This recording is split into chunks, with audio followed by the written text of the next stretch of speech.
must begin by thanking my friend Ajay Mathur for giving me the opportunity to be here. And this is something which I value because the subject has been very dear to me and dear to me now for over 10 odd years. Well, what's really heartening is the progress that we have achieved in these 10, 15 years. And I think what you've done in these 2 days is actually a very good example of how a somewhat more developed or a mature society should handle difficult issues. Because in the old days when I was younger in government, we would think that we knew everything, we had all the answers. We thought we were very brilliant and we'd sit one day and write something and then persuade our boss that yes, it was right. And that became government policy. And obviously, at times it ran into difficulties. So as I aged in government, I discovered that a great deal of modesty and humility is in order. And there is no better way of formulating policy than actually spending a lot of time with people who will actually be participants and stakeholders in the process. Societies are complex, challenges are complex, there are no easy formulae, there is no one size fit all.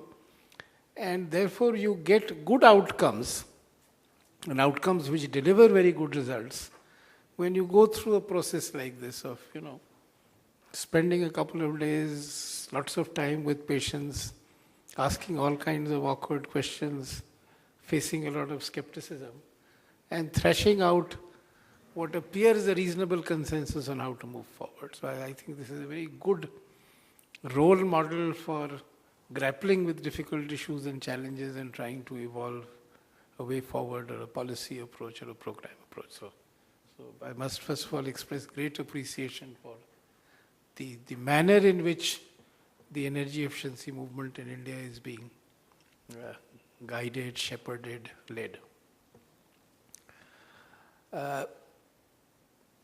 Having come here and having been engaged with the subject for a long time, I can't help but share a few thoughts on the substance of what you've been discussing.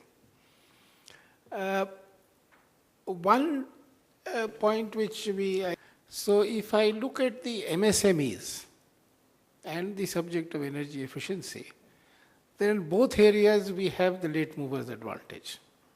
Because all said and done, the MSME sector is very, I shy away from saying weak, but is at an early stage of development and evolution in this country in terms of having its rightful share in economic activity and in manufacturing and in production.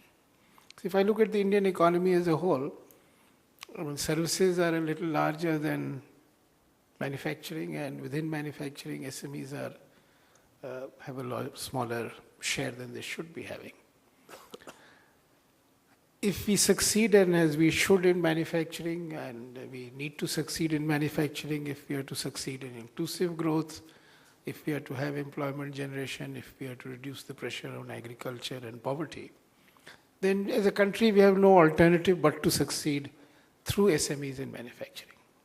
The new manufacturing policy enunciated last year talks of 12 to 14% growth rates in manufacturing and 100 million jobs over the next 10 years.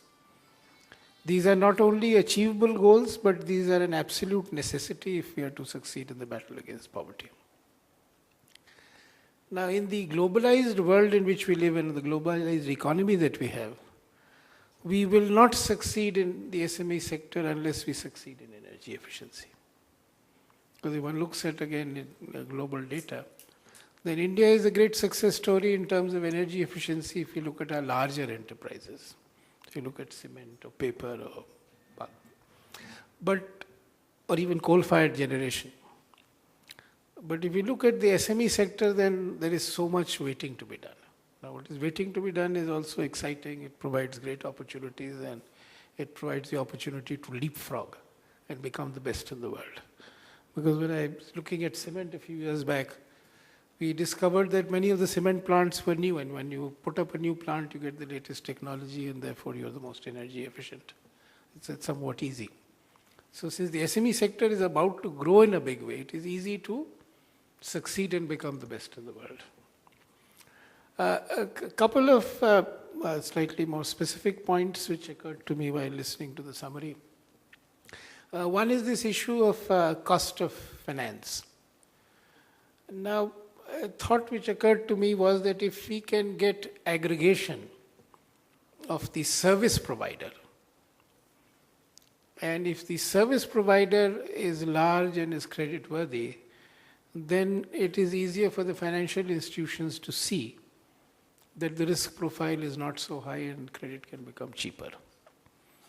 But that in turn would mean a different model of service delivery, which is the old conception of the ESCO, that an SME gets a turnkey package solution and pays in installments for the benefits that he's getting, and in that case the cost of capital comes down.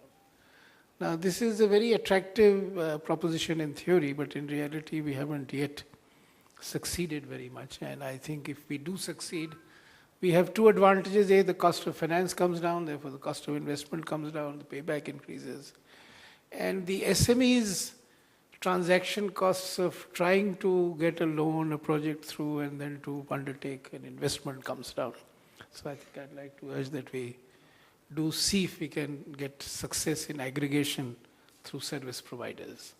It's a wish. I do hope it will happen someday.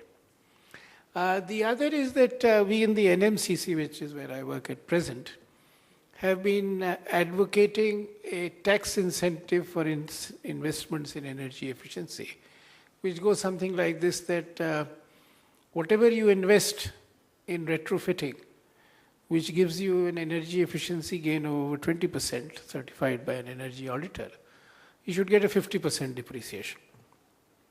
Now we found that high rates of depreciation acted as a very effective trigger in getting the wind supply and the wind farm sector to gallop in India. So if we can get this through, I think we have a better chance of getting a scaling up of investments in retrofitting across the country.